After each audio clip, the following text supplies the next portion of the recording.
In this series of videos, we are going to look at SQL Server on Linux. I'm going to cover a bunch of topics in these videos. First, we will install the SQL Server on the Linux machine and then configure the SQL Server, create some mount points for the user databases because we don't want user databases to be in the default directory. So create the mount points and then distribute the database file locations, and then set up the Windows AD authentication so that you can use your Windows credentials to connect to SQL Server instance on the Linux machine. Take backup and restore for the log shipping, set up the clustering, always on, and bunch of other topics we are going to cover. First, let's install the SQL Server on Linux. If you have Windows laptop, what you can do, you can install virtual Linux operating system. To install virtual operating system, you need to have softwares like VMware Workstation, VMware Player, or Oracle VirtualBox, things like that. So for this demo, I am going to use Oracle VirtualBox to create the Linux virtual operating system. For example, here you can see I have created 3 virtual Windows operating system for other demos. So for this demo, I'm going to create Linux operating system. First, you need to install VirtualBox software. To install the VirtualBox, you go to this URL, virtualbox.org. You see the gigantic button here. Just click on it and then click on the Windows host. It will download the exe file, and then you install that exe file, and then you will get this software. Okay, so to create the Linux operating system, click when you install the VirtualBox, you need to go through few things. What is there? Okay, here you will see VirtualBox network manager. This is one important thing. So here you will see that there is a host only Ethernet adapter with address 192.168.51.1, and then the DHCP, you can, in this case it starts with 101. So the virtual operating systems that I create on this laptop starts with 101, and it can go up to 254. So that is something you have to go through the preferences and then see the networks available and things like that. So let's create the virtual operating system. I'm going to name my operating system as SQL CentOS 1, and this is going to be Red Hat Linux 64-bit. I'm going to give 4 GB RAM. I have 32 GB RAM on my laptop, so I can create up to 4 or 5 virtual operating systems and then run all of them parallelly. So the name of the virtual operating system is SQL CentOS 1. So let's create. The virtual operating system is just one file. So you have to specify where you wanted that file to be. I have the D drive, which I got 500 GB.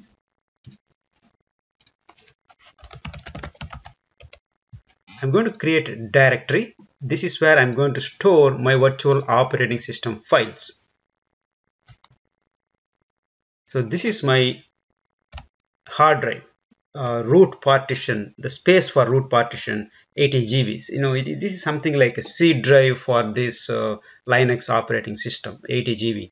And later on you can add some more mount points and add more space for your user databases. But for now, let's create the root partition 80 GB, and it is going to be dynamically allocated. So as and when you put a lot of data in it and then make it bigger, then this file will keep growing from 3 GB to 80 GB. So 80 GB is max, but it will start with some 2 GB or 3 GB, the base version you install. So first, when you install, I'll show you how it starts growing. So it's going to be dynamically allocated, but if you say fixed, then it's going to create 80 GB file, this file right away. If you don't use, then it's of no use having the a bigger file sitting in your hard drive, right? So let's create the, so now I created SQL CentOS 1 operating system. We need to set some settings. Let's click on the settings. So I don't need floppy. Network,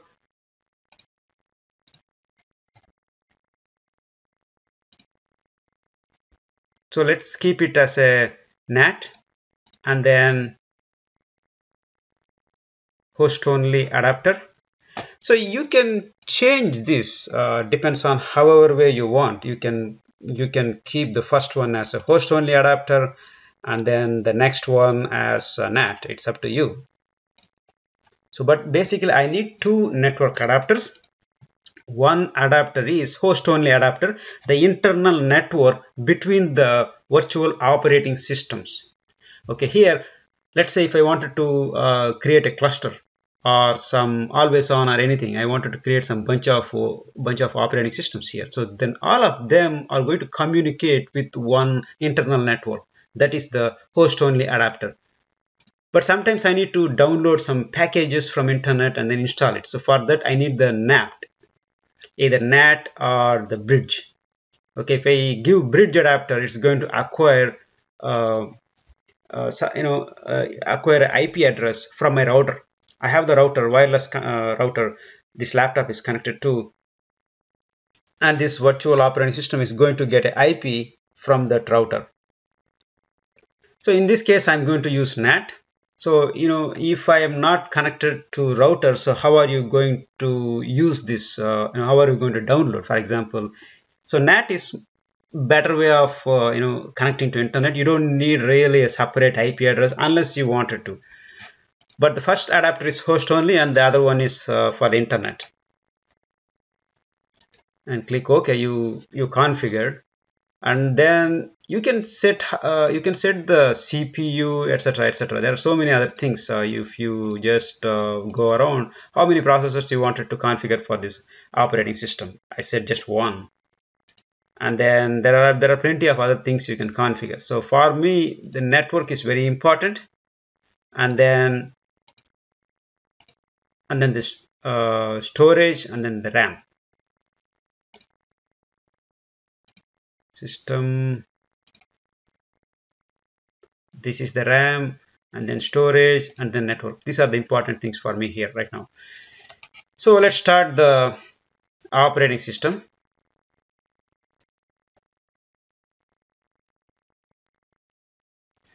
So you need to select, so I downloaded CentOS latest operating system from the centos.org. Let's go to centos.org, I guess. Yeah, get CentOS now. So everything.iso. So just click on it. You will see a bunch of links here. So you can just click any one of the link and download the everything.iso file. This is the latest CentOS operating system ISO file. So you need to give this file here to install. So when I select that, so it is going to the operating system, it's going to boot from that ISO file and start installing the Linux operating system, the CentOS 64-bit operating system. Okay, so when I click start, so I get these two options. Select the install CentOS 7.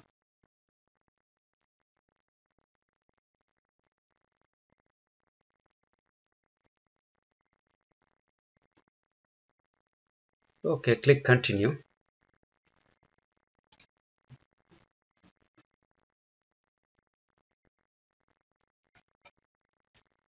Click software selection here, and then select the server with GUI,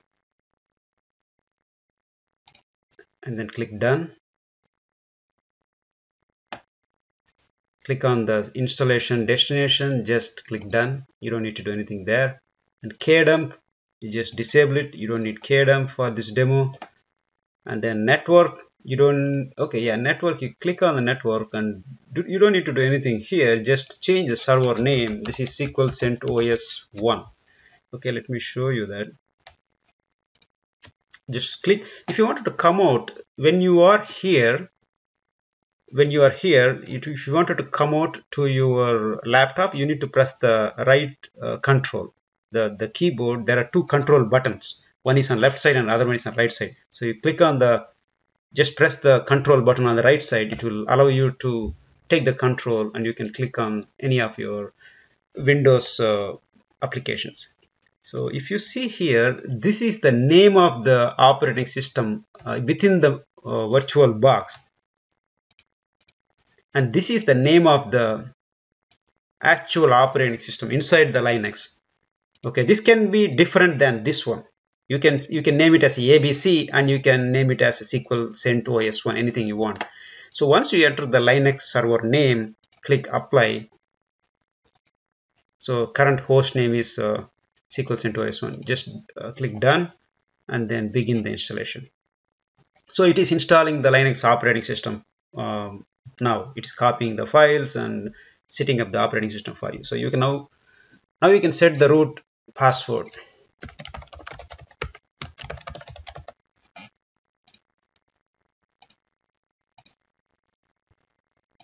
I'm going to create a user.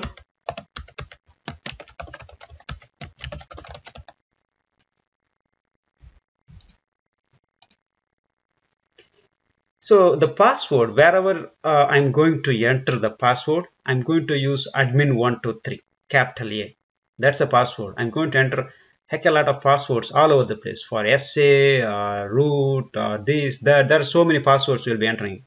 So wherever the password, I don't want to remember too many passwords, just one password for all, admin123 and capital A.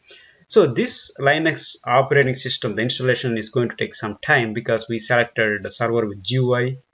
GUI, you can see that it's going to install 1255 packages. So I'm going to pause the video here and then we will resume once it is done. Alright, the installation is completed. Click reboot.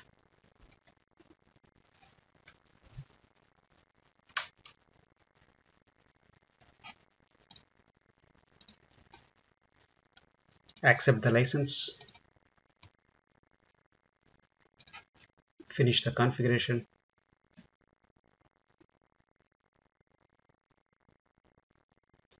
Click not listed.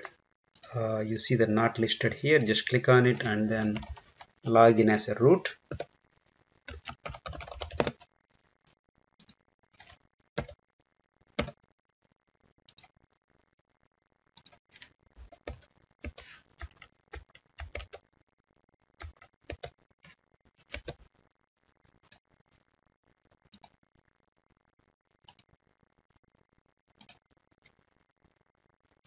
So click on the network.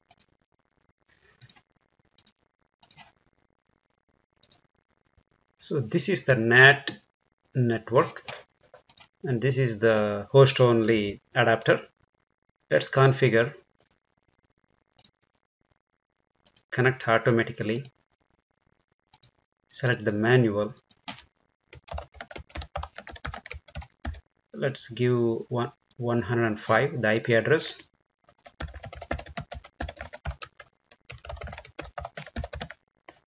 So this is the gateway. My laptop is the gateway for this virtual operating system.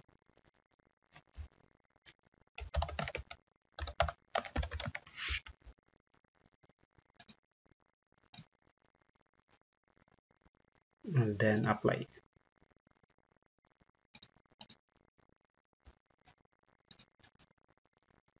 For the NAT network, you set connect automatically. And then click the applications terminal. You can, let's test what is there in resolve. Okay, so this resolve.configuration file, you need to make sure the name server to resolve it should be 1.1. That should take precedence over 56.1. Okay, so that way I can connect to internet from my virtual operating system. So let's reboot. I have created some steps how to install and then how to configure. Let's see if there are any other steps that I need to do. Okay, so we need to install some packages before we install the VirtualBox additions, guest additions software.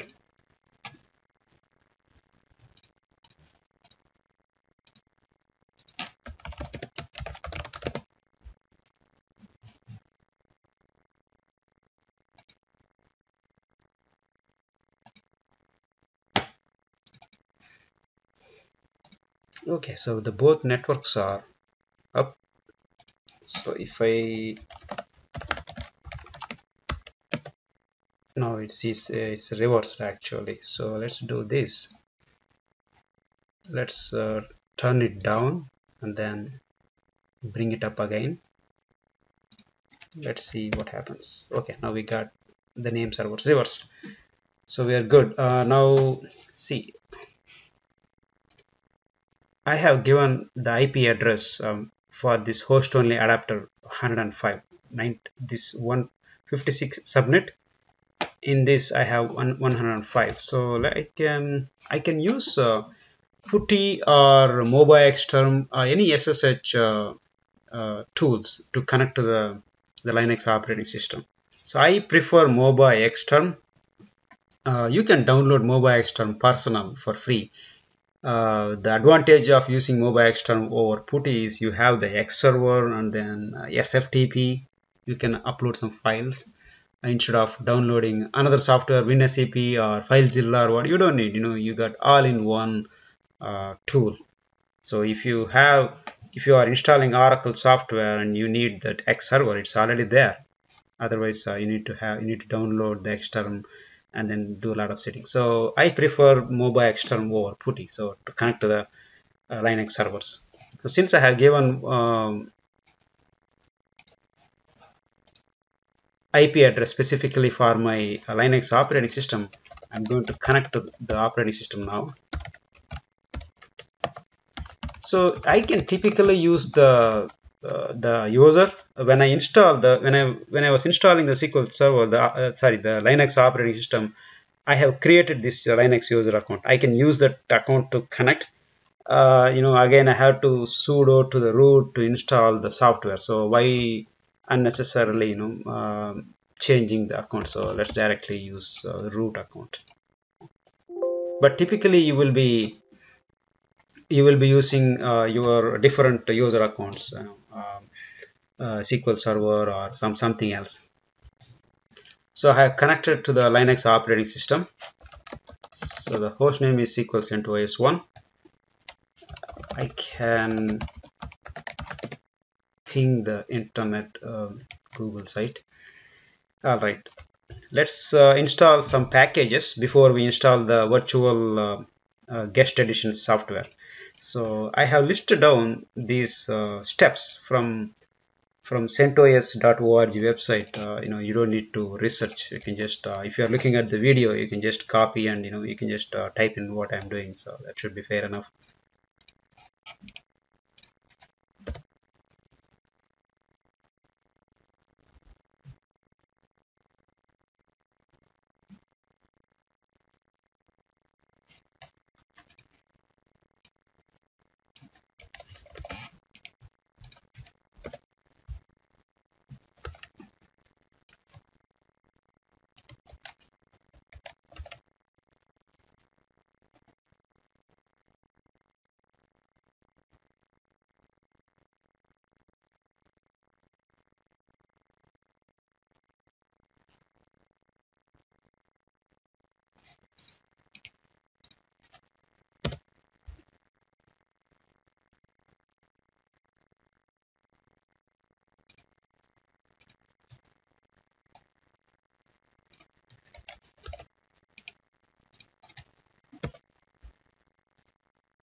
And I'm installing the htop. This is a utility to look into the resources on the Linux server how the CPU load is, the memory, used memory, what are the processes that are running, so many other things.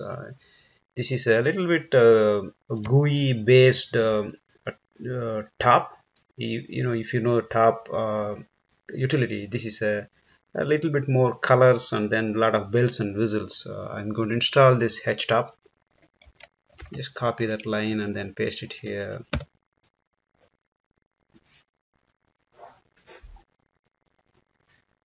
So it is going to use that EPEL release, this package. This utility is there in this repository.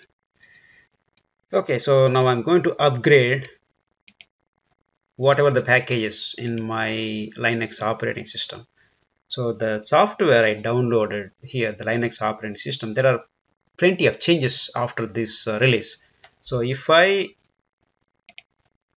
run upgrade, it is going to delete the older versions and put the newer version. But if you say update, then it's going to keep the older version and then update the install the later versions. So I'm going to install the latest release. So just say upgrade. It's going to upgrade all the packages in the Linux. All right, we installed. We upgraded the packages. Now let's run this command.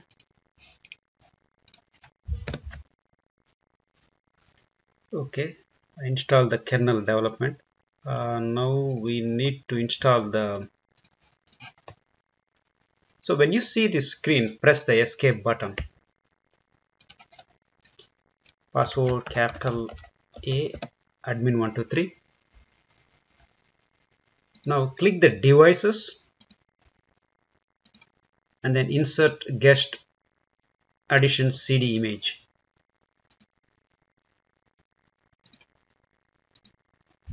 And then click run.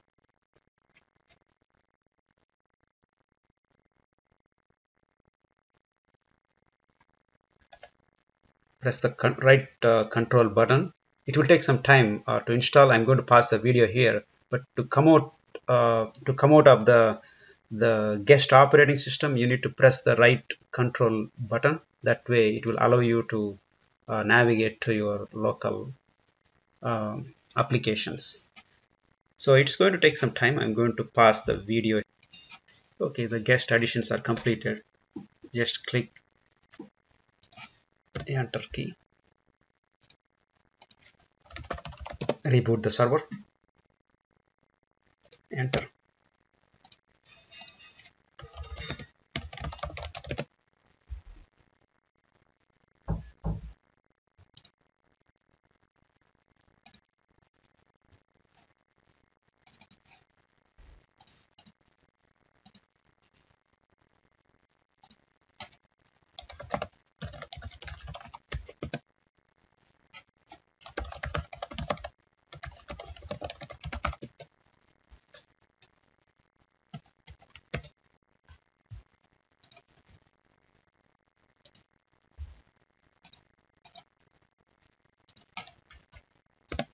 Okay, so you need this order. The first name server should be 1.1 and then 56.1. So that way you can download some packages from internet and then install it. So once you download all the packages and you don't need to have internet connection, you don't need to have. So you can just very well disable this the NAT network. So you can just disable this one. But for now, until we install the SQL Server and all other packages, then we need the internet connection. So this network. So I need this network in this order. So now we are good. So far what we have done is we installed the Linux operating system, the virtual operating system on the Windows laptop. Now let's proceed installing SQL Server. There are two ways you can install a SQL Server. One is you can download the repositories and then install the SQL Server from the repository. So you need to have internet connection to download the packages from Microsoft repository site and then install the SQL Server. The other way is you just, for example, if your servers are behind the firewall, you don't have internet connections from the Linux server, then you can download the RPM files from the Microsoft site and then you can install it. that is called offline installation. So I have listed down the steps here. First, we are going to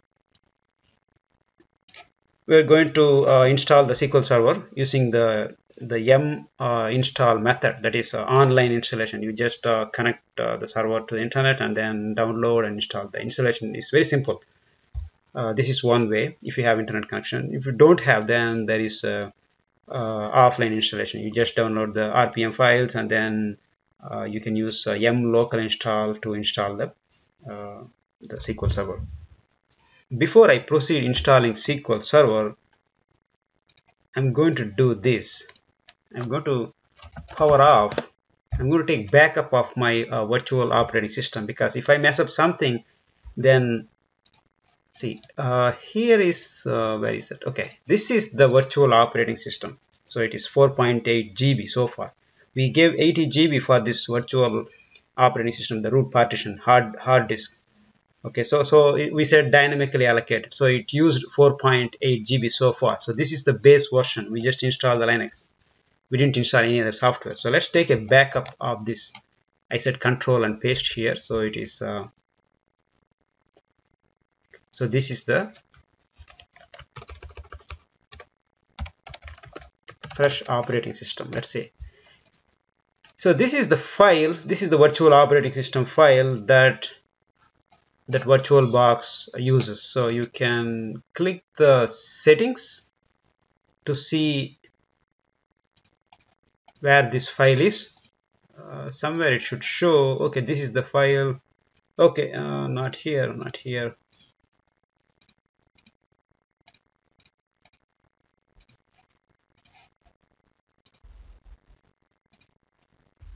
Okay, CentOS. You can see that here, SQL CentOS.vdi. It is this path, and it is 80 GB. All right. So now let's start this Linux operating system. We took the backup of the Linux operating system because first we are going to install the online installation from the yum repositories, and then we are going to install the offline installation. Before I install the offline method, I'm going to again copy from the backup I took, and then I'm going to install. So I don't want to remove everything and reinstall. You know, that's a lot of work.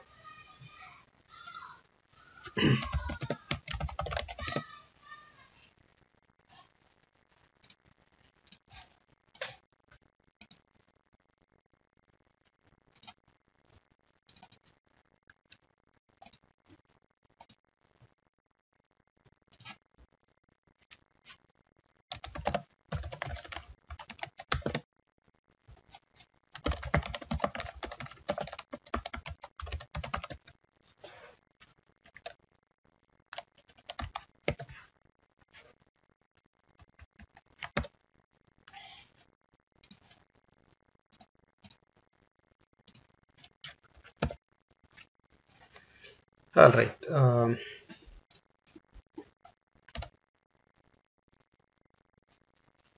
Okay, let's start installing the SQL Server.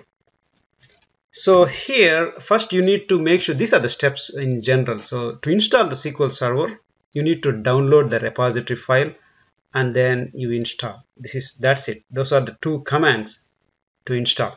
So the additional commands I have listed on here just to make sure just to make sure that this server already has SQL installation. Is there any service running? Other things. But if it is a fresh operating system, you know that there is no SQL Server running on that operating system, so you don't need to verify. But when you have been given a server to install, you wanted to make sure is there a SQL Server service running on it? Is there any folders, SQL Server related folders? Is there a repository already installed in that yum repositories folder? You need to make sure several things before you install, right? So that's why I have listed on these points. Okay, but in my case, I don't need to do any of this stuff. I can just simply go ahead and download this repository and then install the SQL Server. That's it. Those are the two commands. Fairly simple to install the SQL Server. This is just this one command. It will install the database engine and then SQL Server agent, both. And then to install the tools, and then install the integration services, high availability. You need to run the couple of other commands. That's it. Okay, so before you install, you need to make sure SQL Server is running on the server. Okay, so let's for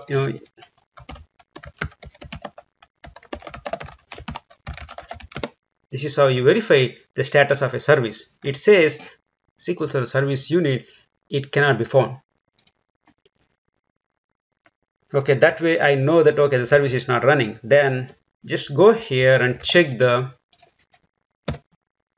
repositories. So these are the repositories. So there are no SQL Server repositories downloaded. Okay, so if you are coming from Windows world, you have the experience of SQL Server installing on Windows, then you might be wondering what is this repository and how to configure it and why do I need it, to install the SQL Server. And some of the terminologies, maybe a little bit new to you if you're coming from Windows world. Basically, this is what it is.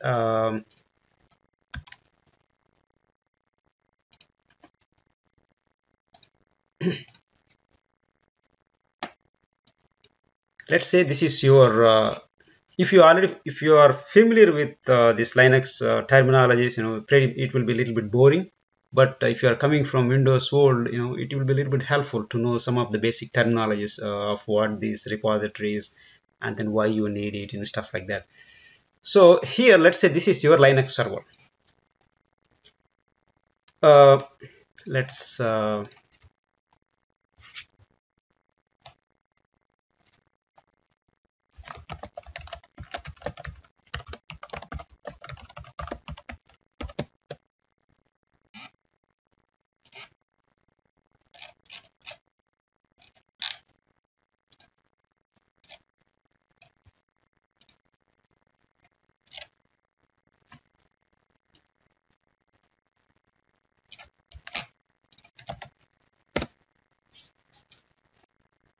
so here is the repository files.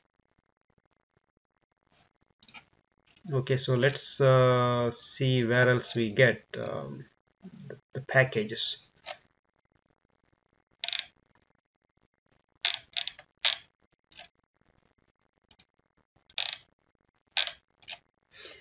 Okay, let's do this.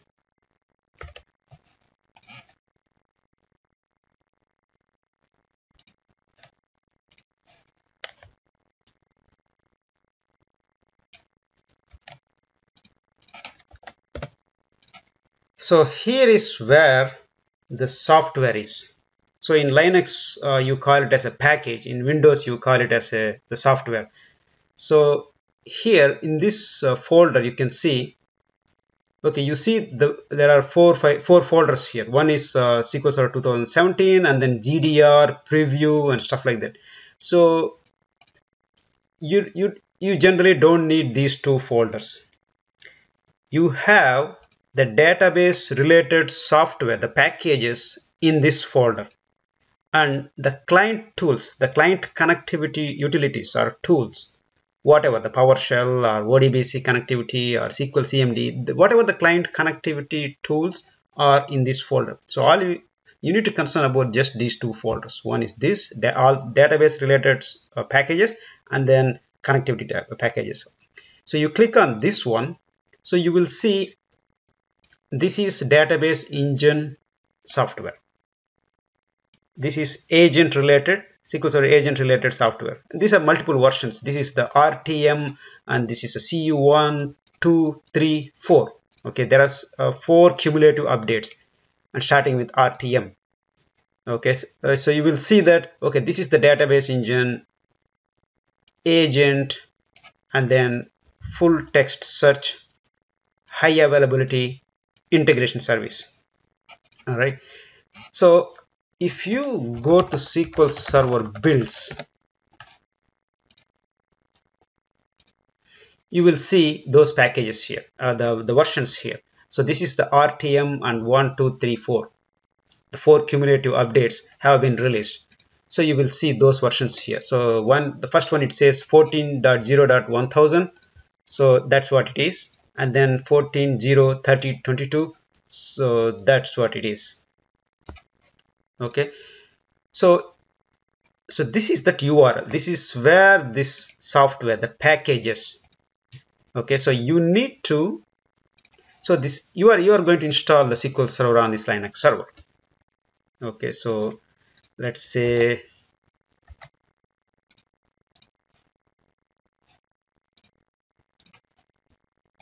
this is the location where the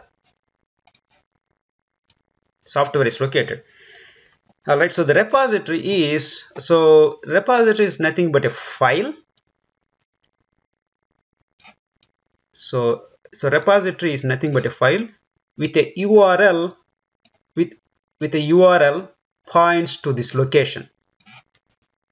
Okay, so let's click on this repository. So this is the repository file.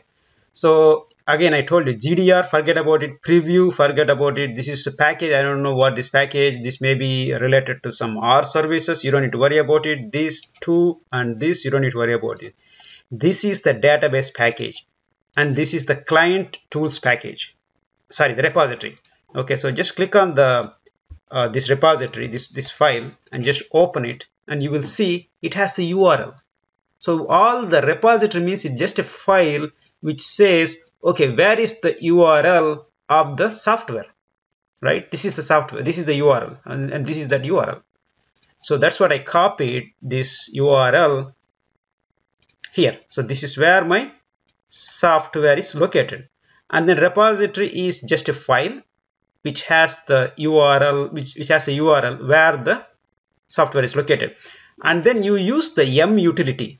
There is a utility in Linux called yum, and you use that yum utility to install the software. For example, let's say there is a software called MS SQL in this location. Okay, you wanted to install that, so you can say yum install MS SQL. Then what happens? It uses this repository and goes to this location and downloads this package in the server and install that package. That's what happens. Okay, so basically what happens is, okay, you just download a software package from the internet and then install it. That's it. That's what happens. So you need a repository, and then the repository contains a URL, and then you just download it. Okay, so that's what it is. So you can do however you want. You can just copy this. Generally what you do, you just you take this repository here. This is a file, right?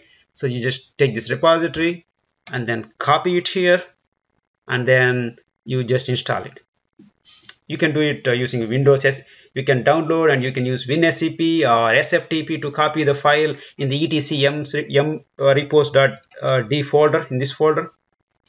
Okay, so this is that repository. These are some of the repositories that comes default with CentOS operating system. This I installed this one.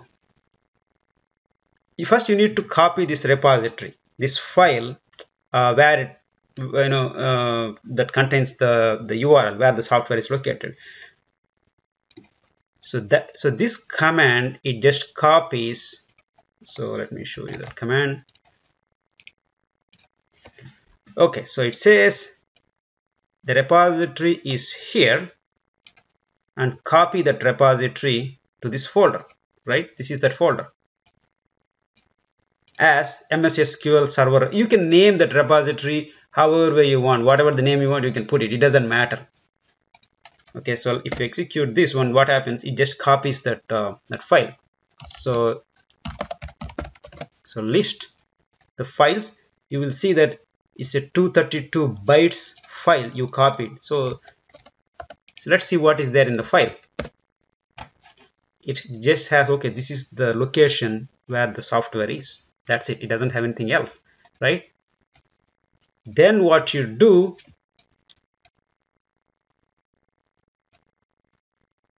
Okay, there is one more thing that you can do. If you are installing, you just want to make sure there is there any software installed, any folders installed and things like that. So this is how you list any Microsoft related packages. Okay, so it is giving some error. Yeah, yum list. So I think there is a fix for it.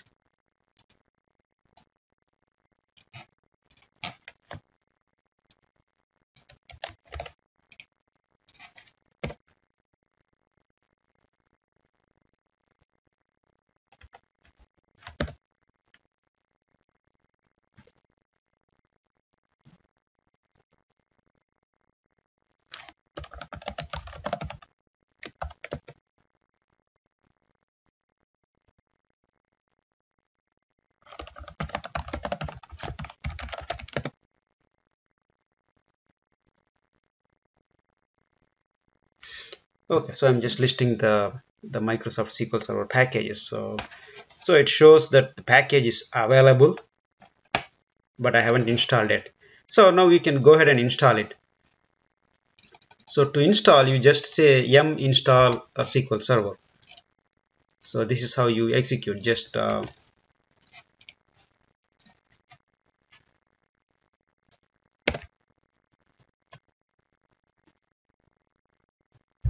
so here when I say yum install -y, that means it will ask a question, do you want to install the package? So when I say -y, it doesn't ask that question, it just directly install that package.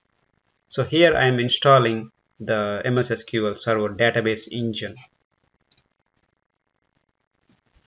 So from CU4 cumulative update 4, agent is included within the database engine, but before CU4 you got to install agent separately.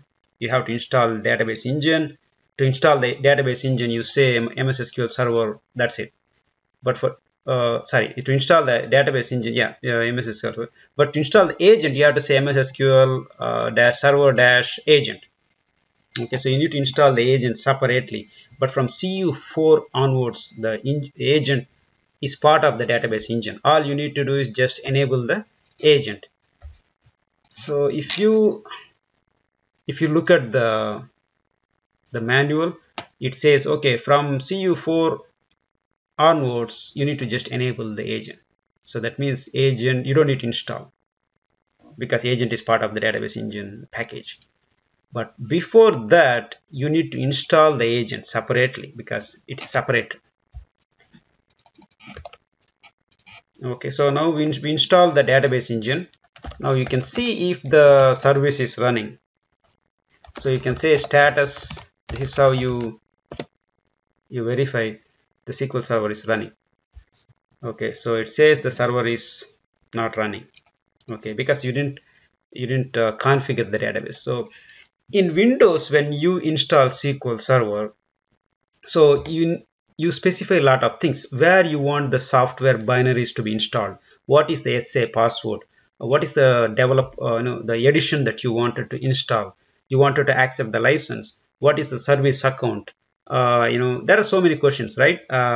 Basically, what's happening is when you install SQL Server, you are not only installing the copying the binaries on the local server, you are also configuring the SQL Server, right? That is what you are doing, everything in one shot. When you click final one button, you go ahead and install.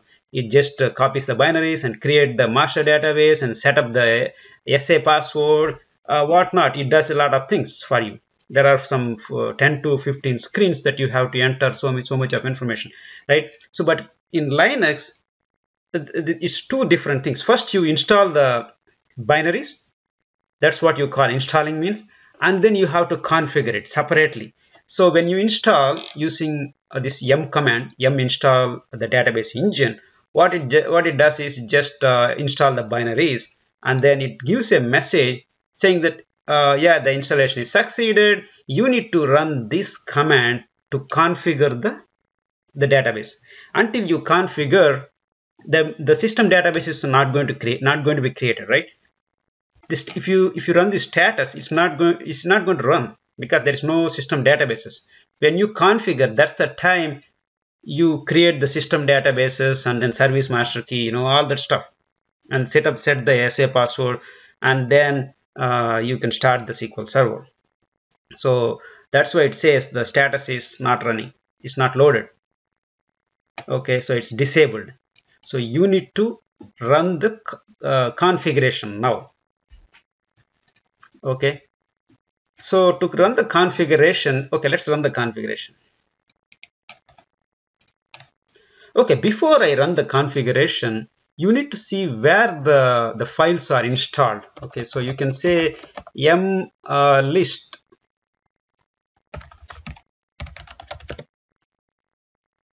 Okay, so it says before installing it is it was saying it as a available package.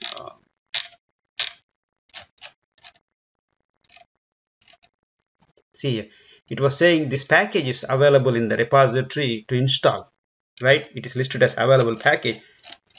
Now you installed the SQL Server. It says, okay, these are the installed packages, and the version is 14.0.30.22, which is the latest version. Okay.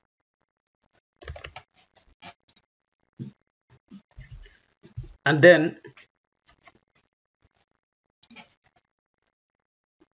to install the specific version, just in case if you wanted to install CU3 or anything, you can say install that the SQL Server, the specific version number. Okay, so in the package, if you see this package, it has all the versions, right?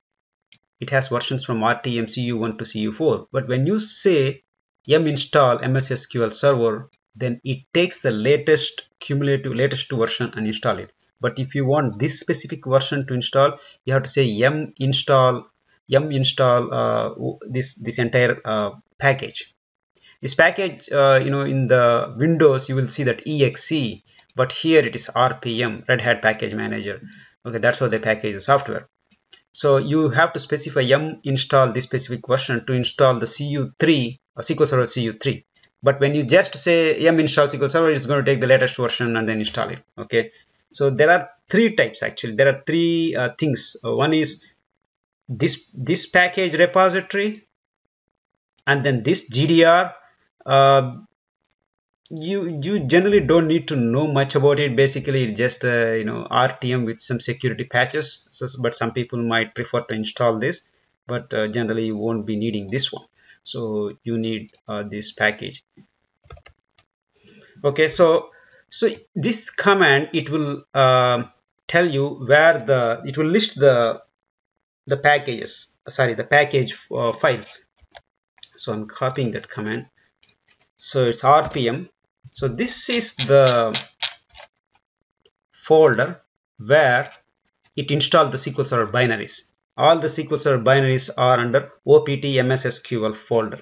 Okay, you have the bin folder, library folder, and then there are other user share common folder. These are all the files that it just installed, copied. Okay, since this is optional software, Microsoft SQL Server, it has been installed under OPT folder. All right. Okay, so now it's time to set up. So before we set up, I just want to show you one thing. So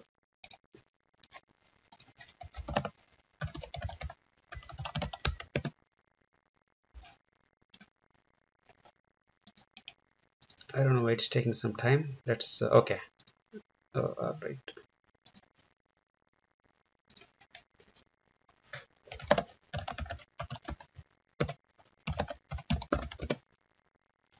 You will see, so this is the place where it will configure the SQL Server. So let's go to this folder.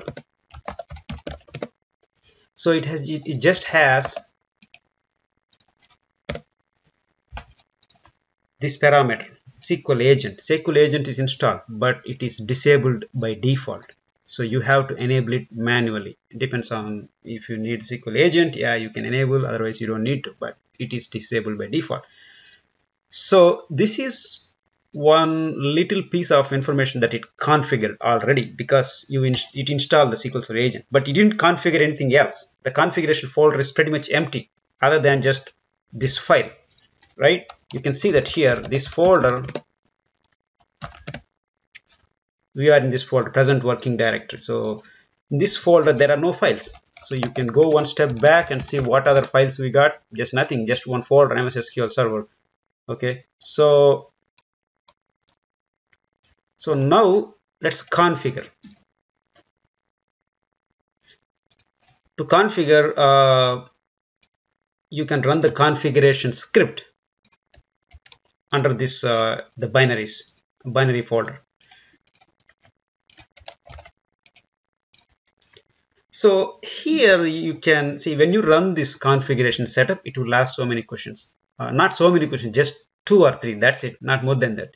But definitely after a few releases, few cumulative updates, or maybe after 1 year, then it will ask so many other questions. So when you configure, when you install SQL Server on Windows, you will see that that it asks so many questions. What is the SA password? Where you wanted to configure the master database, temp DB files, how you want to configure temp DB files, and then what is service account. There are so many configuration parameters that you specify during the SQL Server on Windows installation. Here, when you run this setup, it just asks, okay, what is the edition that you wanted to install? Developer, enter 2, and then accept the license and SA password. That's it. No more configuration questions. So how about master database files? It says the setup has been completed, SQL Server is now restarting. Okay, so if you systemctl status of SQL Server, now it shows the SQL Server is running, right? So where the master database files are created, and then the service master key, and then there are so many other things, right? So where it's going to be created. So basically, this is the place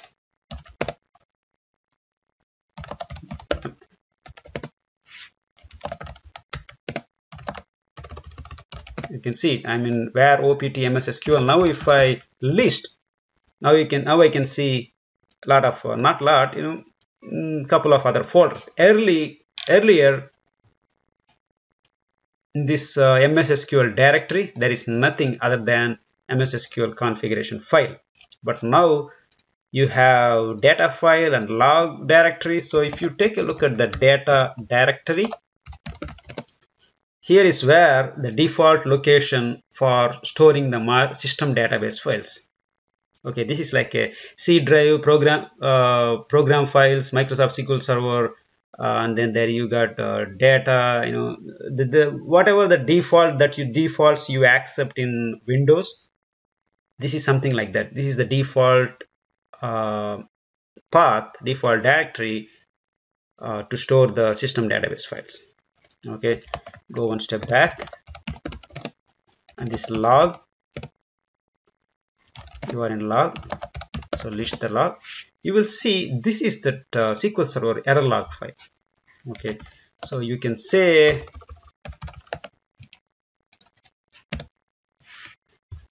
so SQL Server started, and it accepts the connections, and then it lists what is the port it is listening on, 1433, and then DAC connection, everything is great. Whatever you see in Windows, the error log file, pretty much those stuff you will see here. Okay, so when registry startup parameters. Okay, so the database file, the master log file, and then error log file. Error log file, you see that it's in the log folder.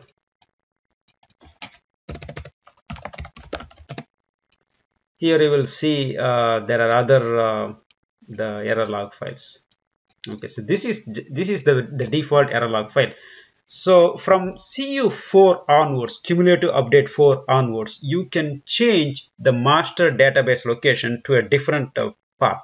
Okay, you don't need to keep the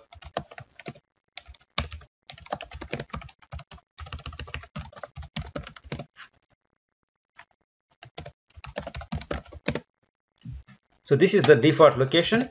So you can you can move the master database from this location to some other location if you want, from CU4 onwards. But if you are installing CU3 or any other prior versions, you can't change the master database.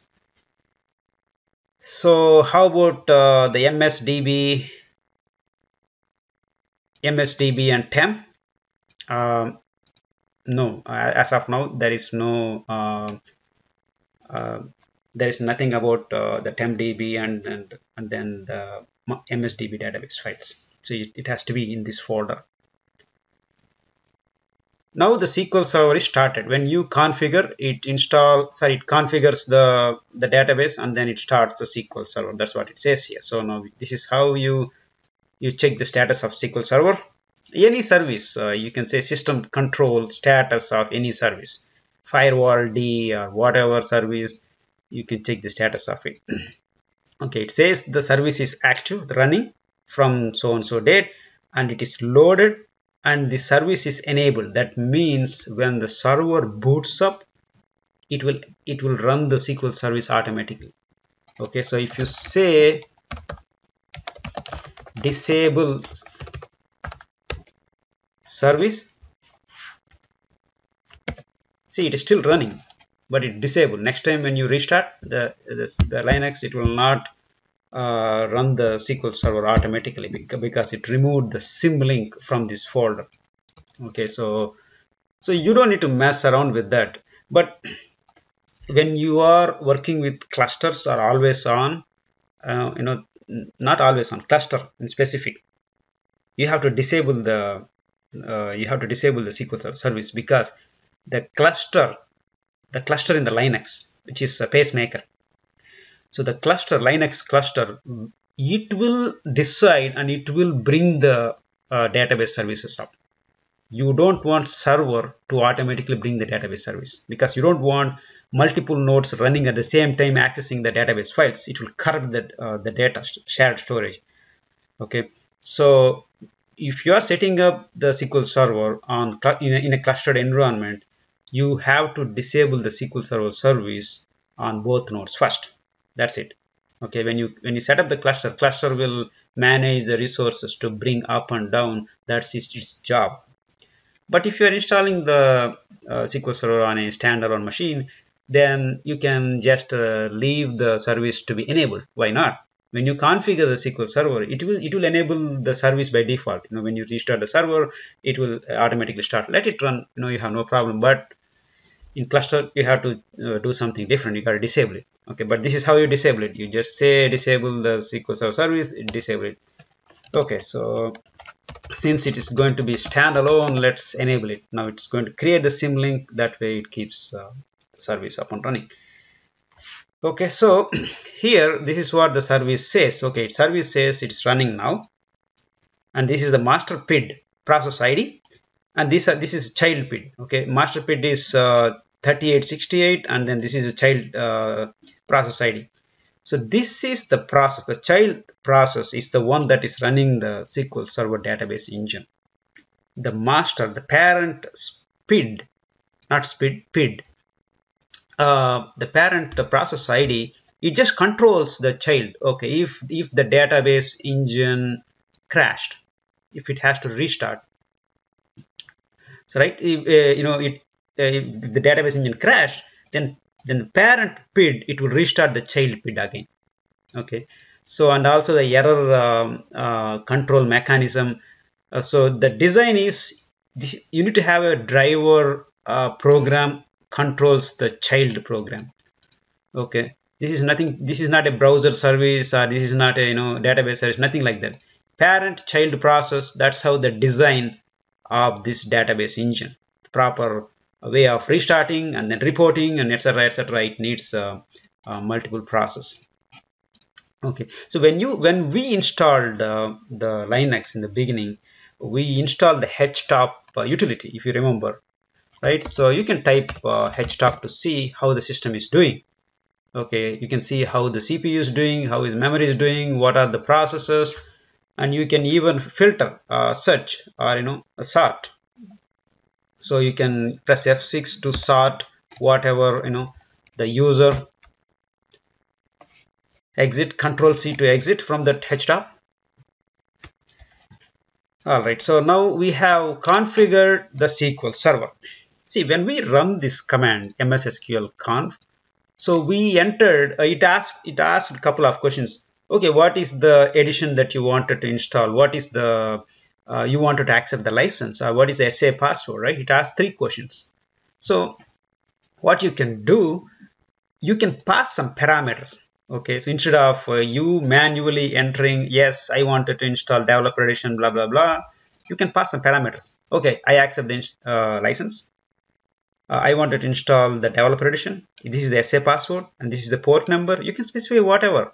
You can specify all the parameters that you wanted to configure, and then you pass those parameters to this same configuration utility. You see this I'm calling the same configuration utility here, but here I'm passing all the parameters that I wanted to pass instead of manually entering. That way it doesn't ask any question. If I just run this command, it's just going to install the SQL Server. That's it. No more questions. Whatever you wanted to specify, you specify it here, right? With the environment variables. You call this as environment variables. So there are 2 installations. One, what we did so far is the yum install, the online installation method. You download the packages from internet and install it. Okay, so the next thing we are going to see offline installation. There we will specify something like this. We'll see how this works. That way, okay, yeah, there is something different. Okay, so there is a minus L. See, for example, when you type this, so it says some lines are ellipsized, use minus L to show in full. Okay, so you can specify minus L. That way you can see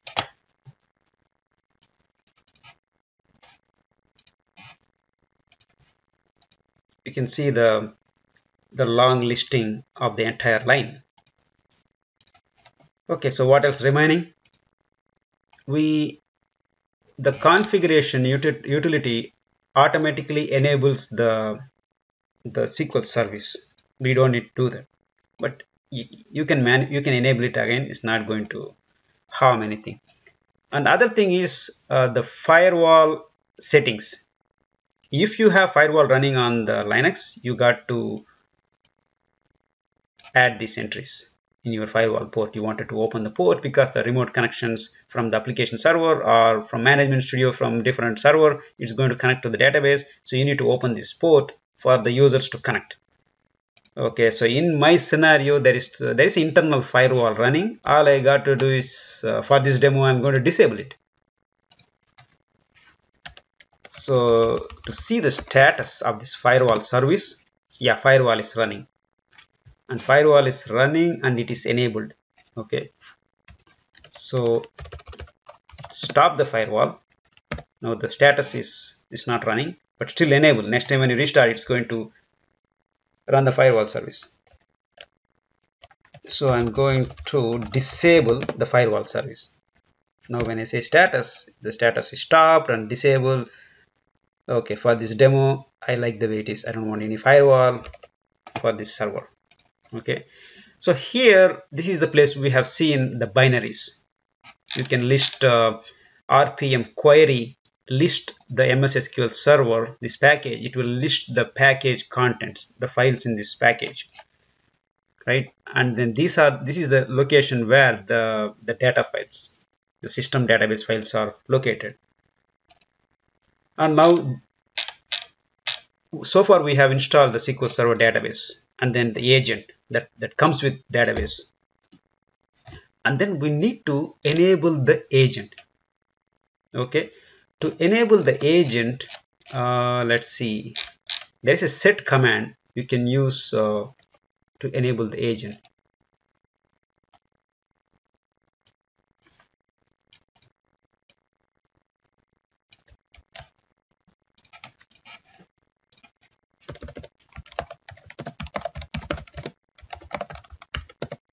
You can see that here the SQL Server database engine is disabled.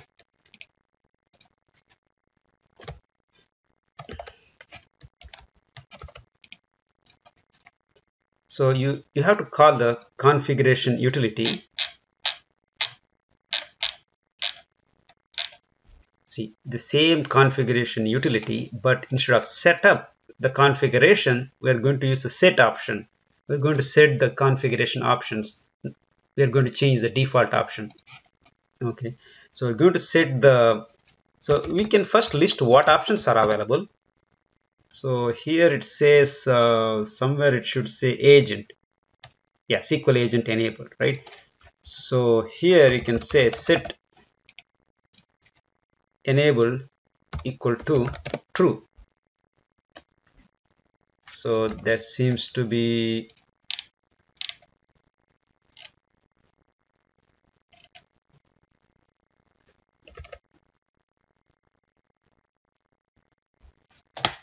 let's see what value is it, true or 1.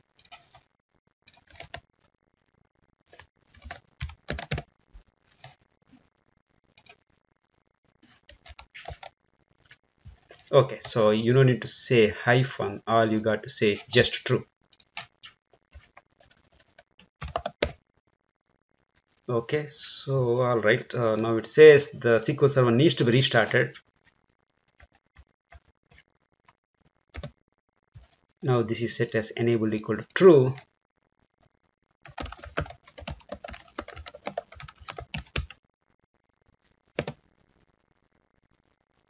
Okay, restarted. So how do we connect to the SQL Server? We need to install the client utility. So this is the Linux server. We install the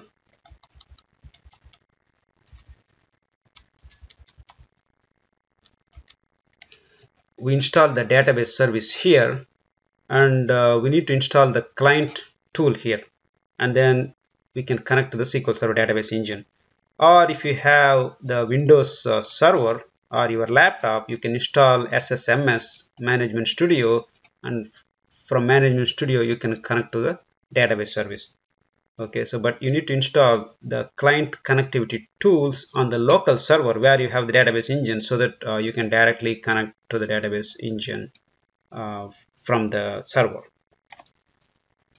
So to install the client tools, as we have seen earlier, let's go back to the location. So this is the URL where you see the database related packages, integration service, whatever it is. And then if you go here, this is the location where you will see the client related packages. You can see, okay, MS ODBC SQL, MS SQL tools. This is what we install. And then there's a PowerShell and the Unix ODBC.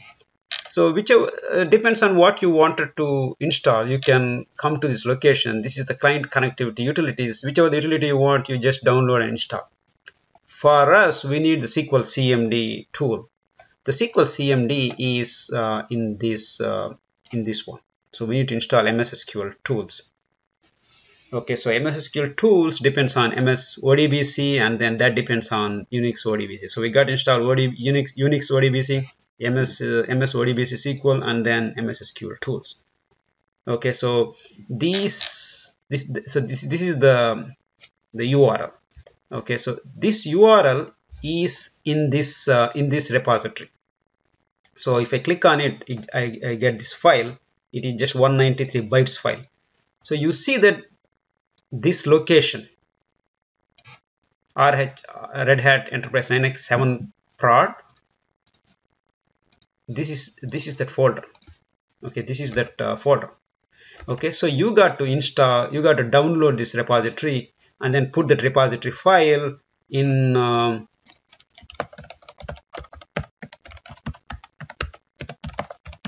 this folder. Okay, so what you do first, this command, it just downloads and put that repository in the folder that you wanted. So let's execute that. Okay, this is the new repository we just downloaded. So this is the database engine, and then database related the packages, and this is the client. Now According to Microsoft documentation, you have to remove the Unix ODBC older versions. I don't know why, but this is what it is listed on the Microsoft website. So these are not installed, by the way, but there is no harm in running them. So to know whether they are installed, you can,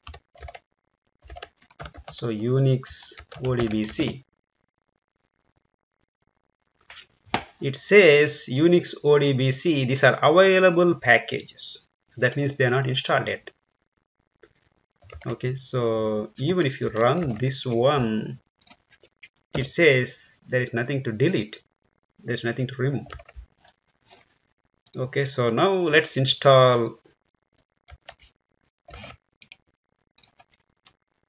You are installing two packages in the same command, MS SQL tools and Unix ODBC.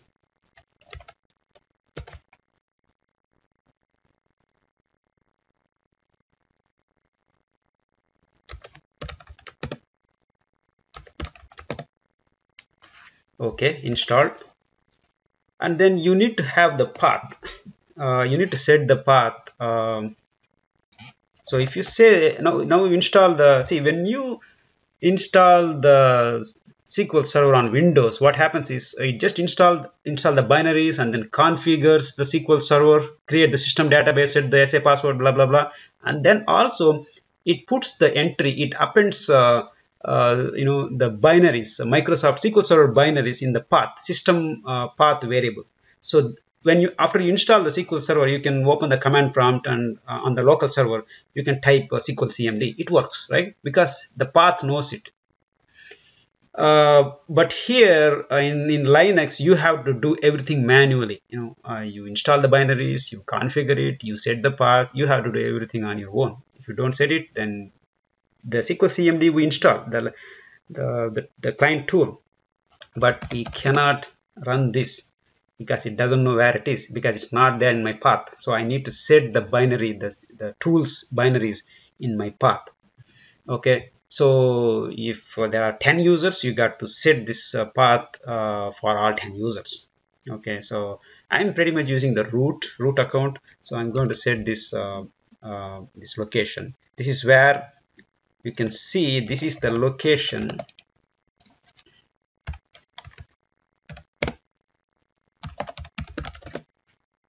The SQL CMD, BCP, not many tools are there, just few tools.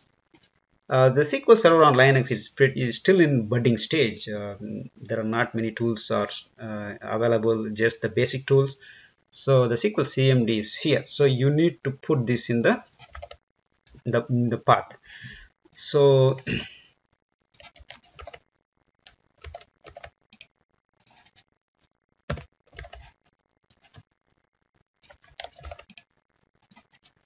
okay, so you export them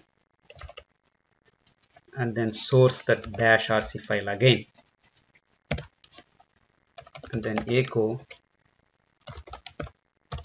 path. Now the path has tools bin folder. Okay, now if you type SQL CMD, you get some details, right? So you can see where is that SQL CMD. It shows this is where I found, because you just added this in your path. Okay, but it just added to bash profile and bash rc. These are login and non-login profiles. Okay, for example, if you say like this, that means you are loading this profile. If you say just su, you are just loading this one. Okay, if you look at this profile, bash profile, the bash rc is included. So for example, you go to cd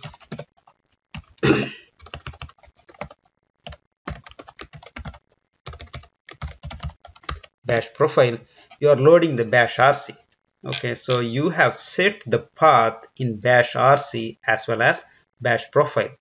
So if bash profile already has the bin in the path, so you don't need to specify. This is a duplicate. I don't know why, but Microsoft recommends to specify in both profiles. So you login or non-login sessions, everything will have. Okay, there's no harm, multiple entries in the path. It still works, right? So now you can use SQL CMD command to login. So let's say SQL CMD server is localhost, and then username is SA, and the password admin123.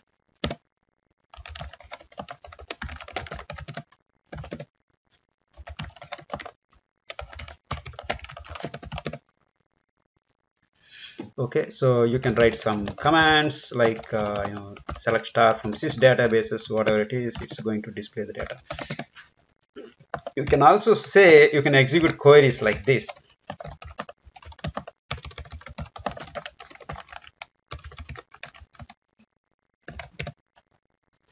It displays, but still you have to quit from that command prompt. So if you say minus capital Q, it's going to execute, and it will bring you to the Linux command prompt. Okay, that's the difference. So if you execute this, then you're still in the SQL CMD command prompt. You got to quit it manually.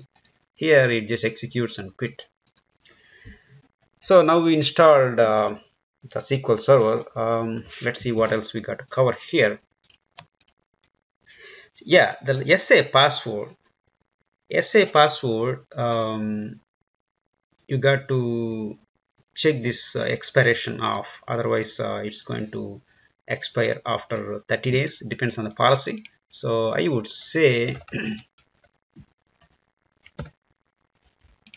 after you install, you just set this,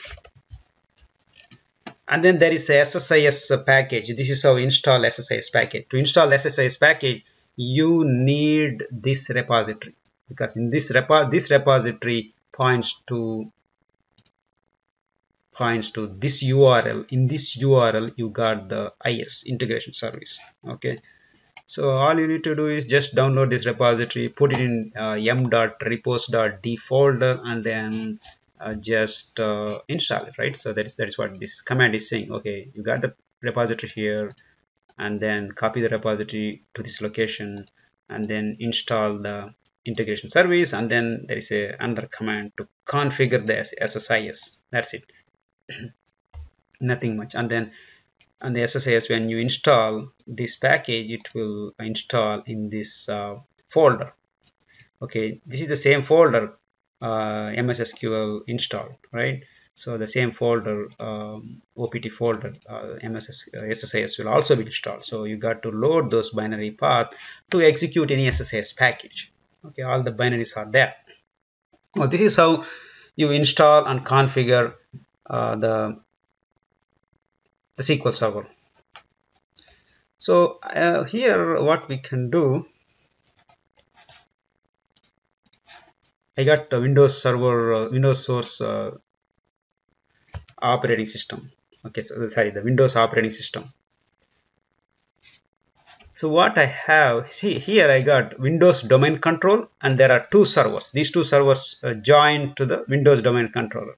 So now I'm running this Windows operating system. I'm going to, now the server is started.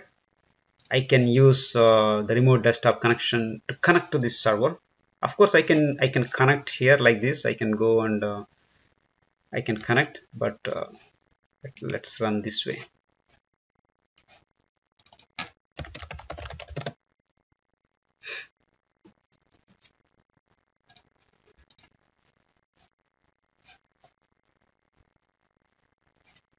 Okay, SQL sent OS1. Let's use SA.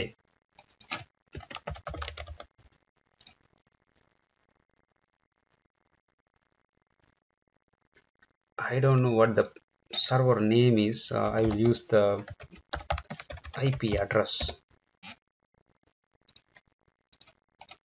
Yeah, it connected. So now I can connect to the Linux the SQL Server on Linux from my Windows Management Studio. Okay, so I don't need to use the SQL CMD command to operate, but just in case if I'm on the server, I need to check something, then I can use SQL CMD to to run some commands. For example, you wanted to run see, for you select start from sys process, it's going to display all the garbage here, right? So you have a lot of work to format and look what you need. It's not going to be that easy, but still something is better than nothing, right? Sometimes if you have to do execute locally, so you do it, but otherwise you open the management studio from the Windows box, and then you connect to the Linux instance from the Windows box. Okay, so here you can see the SQL Server agent, and then the jobs, and then there is no maintenance plans, okay, because it is still under development, I guess. So you can see the databases here and stuff like that. So you can create some database, you can create new database, test. Okay, the test is created, right? So the file, it is going to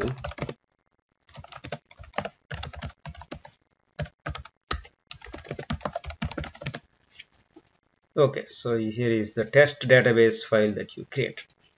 Okay, the database files are all right. So we'll go through this management studio and the options next, but first we'll install the SQL Server offline installation, how we can download the RPM packages manually and then install those packages.